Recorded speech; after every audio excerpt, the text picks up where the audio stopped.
adab makan pertama dalam Islam adalah mencari yang halal dan tidak boleh makan syubhat pun tidak boleh. Ragu-ragu, ini boleh nggak saya makan ya? Udah tinggalin aja. Karena syubhat dasarnya masuk dalam bab haram.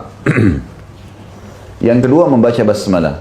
Dan harus Bapak Ibu sekalian keluarkan suaranya. Walaupun kita sendiri, bismillah. Kita sendiri.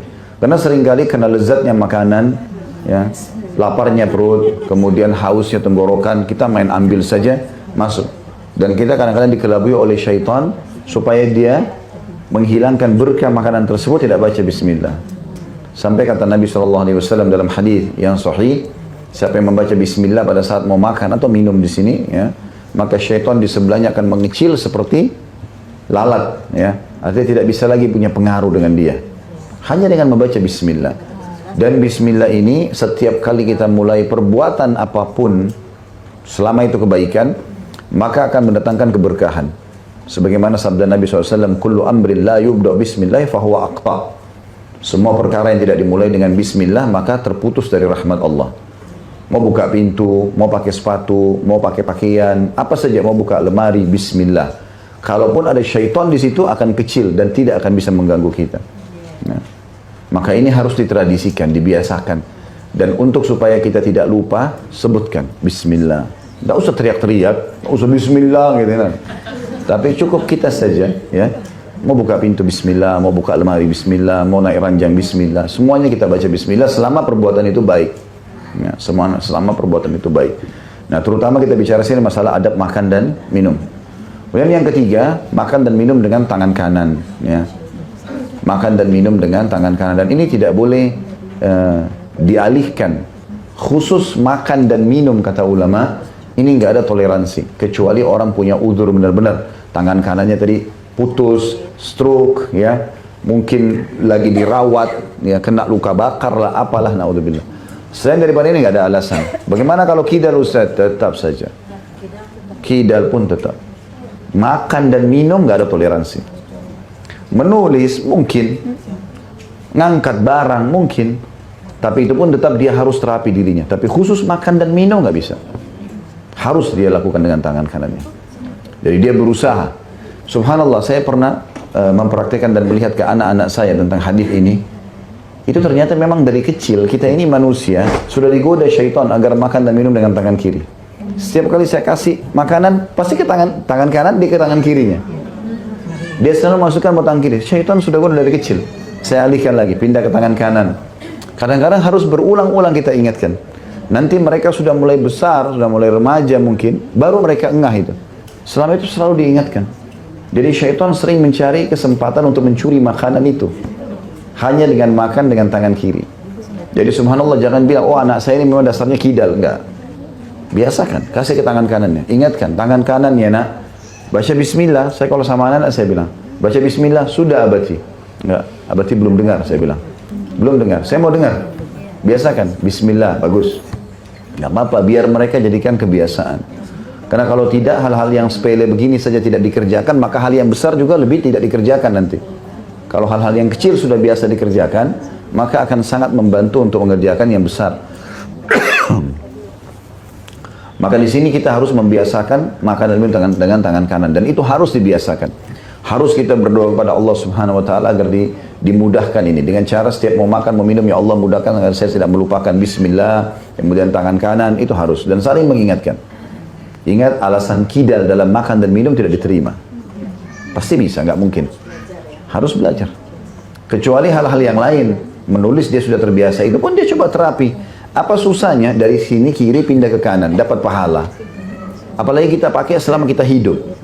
Gitu kan? Tidak ada sesuatu yang sulit. Nah ini kadang-kadang, maaf, saya di majelis sering lihat begitu. Lagi asyik dengar pengajian, tangan kiri yang masuk, angkat minumnya, masuk makannya. Kenapa tidak pakai tangan kanan? Ya. Tentu ini bukan hardikan ya, tapi peringatan. Kalau sampai kepada kita, alhamdulillah, kita harus bersyukur kepada Allah SWT. Teman-teman harus hati-hati ya, syaitan juga sering masuk ke dalam kejiwaan manusia. Untuk membuat dia menolak dakwah, itu dibuat sensitif untuk dakwah. Kalau untuk yang lain dia nggak sensitif, tapi kalau dakwah, sensitif sekali. Ah ini orang sok tahu, wah masa sih sekeras itu. Syaitan buat begitu, tapi kalau bicara masalah bisnis, biar para bisnisnya orangnya kasar, nggak apa-apa bagi dia. Kan aneh. Maka syaitan buat dia sensitif dalam masalah dakwah. Enggak, kita harus tahu ini panduan hidup. Bersyukurlah kita kepada Allah kalau ada yang menyampaikan kepada kita. Jangan membangkang. Kita belum bisa amalkan, bilang maaf saya belum bisa amalkan. Alhamdulillah, kalau kamu sudah bisa amalkan, insya Allah saya akan amalkan ya, doakan saya. Itu kan baik. Daripada harus membangkang, marah-marah sama orang yang nasihatin. Ya, itu parah sekali. Masa disampaikan kebaikan buat kita lalu kita menolak? Kan salah ya. Mestinya seperti itu. Maka ini pelajaran yang ketiga tentang pentingnya makan dan harusnya makan dengan tangan kanan dan tidak boleh ada pilihan. Pelajaran yang adab yang keempat dalam masalah makan adalah tidak menyelesaikan dengan satu suapan kecuali dasarnya memang itu kecil atau satu tegukan kalau minuman. Jadi sunnah Nabi SAW itu kalau minum mengganjilkannya ya 3 kali misalnya. Jadi minum misalnya air putih walaupun kita haus, Bismillah minum, kemudian lepas. Dan Abdullah bin Umar setiap kali minum baca Bismillah, setiap kali lepas Alhamdulillah. Bahkan beliau sering kali untuk mengatur pola minum yang masuk ke tubuhnya itu sampai 10 dan 11 kali kadang-kadang dalam satu gelas. Bismillah dilepas, Alhamdulillah. Bismillah lagi, Alhamdulillah, gitu loh. Jadi mencari pahala dari satu perbuatan yang luar biasa. Dan Nabi SAW juga ingatkan, jangan kalian minum seperti unta. Ya, unta itu kalau minum, dia kalau sedot air, dia nggak berhenti sampai sudah masuk sekian liter ke tubuhnya. Maka dilarang. Unta punya leher panjang, leher kita pendek. Jangan disamakan. Ya. Maka ini harus hati-hati juga karena ini adab. Dan ada banyak penelitian tentang masalah itu tentunya. Orang kalau tiba-tiba walaupun dia haus ya. Dan ada peringatan juga dari Allah sebenarnya. Sebelum medis ini ya. Kalau dia minum buru-buru biasanya keselak ya. Tenggorokannya jadi nggak nyaman. Jadi akhirnya batuk, akhirnya segala macam. Itu peringatan dari Allah. Tubuh kita sendiri menolak itu. Maka cara yang terbaik adalah minum. Gak letakkan lagi. Juga kalau kita berhadapan sama orang kalau kita lihat minumnya sopan, pelan-pelan, kita hormati orang itu. Ada orang minum langsung dihabisin. Ambil lagi dihabisin. Karena orang juga nilai negatif. Allah buat fitrahnya itu tidak baik. Gitu. Kalau orang tidak mengikuti sunnah Nabi SAW. Yang kelima adalah tidak menghembuskan nafas atau bernafas pada saat mengunyah atau minum. Jadi misalnya kita lagi minum tadi, memang kita sudah nafas, pas kita mau baca Bismillah minum, maka nafasnya ditahan. Bismillah lagi neguk, masukkan itu jangan bernafas. Lepaskan, hembuskan nafas lagi. Ya, itu sunnah Nabi SAW. Dia melarang untuk menarik nafas ataupun menghembuskan nafas di makanan ataupun minuman. Maka itu juga termasuk adabnya. Kemudian yang keenam adalah memakan sesuatu yang dihidangkan di hadapan. Ya. Sebagaimana sabda Nabi SAW kepada Salamah. Salamah ini anaknya Ummu Salamah. Kebetulan beliau nikah sama janda namanya Ummu Salamah, anaknya ada Salamah. Tinggal bersama Nabi SAW. Waktu lagi dihidangkan makan sama Nabi SAW, maka Nabi bilang, wahai anak kecil, Samillah. Pertama sekali baca Bismillah. Wa kul biyaminik, makan dengan tangan kananmu. Wa kul mimma yalik, dan makan apa yang dihidangkan di hadapanmu. Di sini khilaf ulama tentang masalah makan di hadapanmu. Ada yang mengatakan selama dia masih satu meja, maka masih dianggap hadapan. Dan meja itu ukuran memang untuk 1-2 orang makan, ya. Tapi kalau meja itu dasarnya panjang, maka cukup yang kira-kira kita terjangkau. Karena kalau kita ambil di sini, ambil di sana, ambil di sana, maka orang juga menilai tidak baik, ya. Beda kita tidak bicara kalau prasmanan ya. Prasmanan memang ini khusus nasi, sana khusus untuk tempe, sana untuk daging, beda. Tapi yang dimaksud ini adalah biasalah kita bicara bukan untuk acara pesta, tapi kita bicara umumnya orang kalau bertamu. Ya. Nggak usah didiskusikan, fahami saja. Dan jelas ini adab untuk menjaga agar orang tidak menilai kita negatif. Makan di hadapan maksudnya adalah makan di hadapan. Bisa juga bermakna makan di hadapan adalah makan yang sudah dihidangkan untukmu. Kalau habis, kamu harus ambil lagi. Supaya tidak kelihatan tamak. Ada orang piringnya penuh seperti gunung, numpuk semua lauk-lauk di situ. Belum tentu juga dihabisin sama dia. Orang begitu lihat kita ambil begitu banyak, ini tamak orang ini ya. Apalagi kalau kita tinggalkan sisa, itu kan, itu tidak baik. Maka ini harus difahami ya. Maka ada adab-adab dan tata krama dalam masalah makanan ini. Jadi kita makan yang di hadapan kita artinya makan yang dihidangkan ataupun yang bisa terjangkau asal tidak berlebihan ya. Ini termasuk adabnya. Ini yang keenam ya, yang keenam kan? Ya. Ya, adab yang ketujuh sekarang ya adalah menutup dengan alhamdulillah. Sebagian ulama menambahkan sebenarnya adab ketujuh ini ya tidak mengambil porsi orang lain. Ada yang memasukkan masalah itu, terutama kalau kita diundang orang ya. Kadang-kadang kan ibu bapak ibu sudah tahu kalau kita lagi diundang makan biasanya kan orang hitung tuh, oh tamunya 50. Maka dia sudah tahu 50 ini kurang lebih seperti inilah. Maka ada orang enggak sudah diatur telur potongannya satu-satu satu orang, diambil 3 lalu dipilih. Tempe memang untuk satu piring 2 potong, diambil 5 kan gitu. Maka ngambil porsi orang lain untuk apa? Karena dia pikir dirinya antri nomor 1, maka dia yang mengambil banyak. Pikirannya waswas syaitan, nanti kalau dia tidak ambil sekarang kehabisan. Padahal sebenarnya Nabi SAW ingatkan kepada kita tentang masalah makan ini. Kata Nabi SAW, wahai anak Adam, wahai manusia kita dipanggil, makanlah sesuatu yang cukup membuat tulang belakangmu bisa tegak. Artinya jangan makan terlalu banyak, gitu loh. Makan silakan kalaupun suka. Sehingga ini nanti orang kalau makan terlalu banyak berlebihan juga, dalam arti kata nanti orang menilai negatif, apalagi kalau di depan orang ya. Ini sendiri saja adab-adab ini kita terapkan, apalagi kalau depan orang gitu ya. Maka ini harus digarisbawahi juga adab yang ketujuh di sini, tidak mengambil porsi orang lain. Ya. Diceritakan dari kisah kecilnya Nabi Muhammad SAW pada saat ibunya meninggal umur 6 tahun, beliau dididik oleh kakeknya Abdul Muttalib 6-8 tahun. Begitu di 8 tahun sampai menikah itu tinggal sama pamannya Abu Talib. Abu Talib kebetulan punya anak banyak. Dan apa yang ada hari itu, dan Abu Talib terkenal bukan orang yang kaya, dia punya pendapatan yang pas-pasan. Jadi kalau istrinya lagi masak makanan di nampan untuk anak-anaknya, dihidangkan, anaknya pada berebut, ya, takut kehabisan gitu ya. Maka mereka pada berebut. Nabi SAW sendiri mojok, nggak pernah ambil. Ditunggu kalau ada sisa baru beliau makan. Padahal kadang-kadang dikatakan dalam buku-buku sejarah, kadang-kadang Nabi SAW lapar sampai 2-3 hari. Setelah Abu Talib tahu, Abu Talib bilang sama istrinya, khusus Muhammad sendirikan porsinya. Dia tidak berebut sama orang-orang ini. Jadi kita tidak perlu berebut makanan sama orang lain, gitu kan?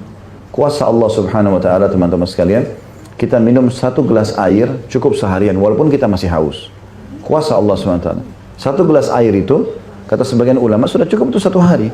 Walaupun kita butuh berapa liter air ya, tapi kalau untuk cukupnya dalam keadaan darurat, 1 gelas air cukup.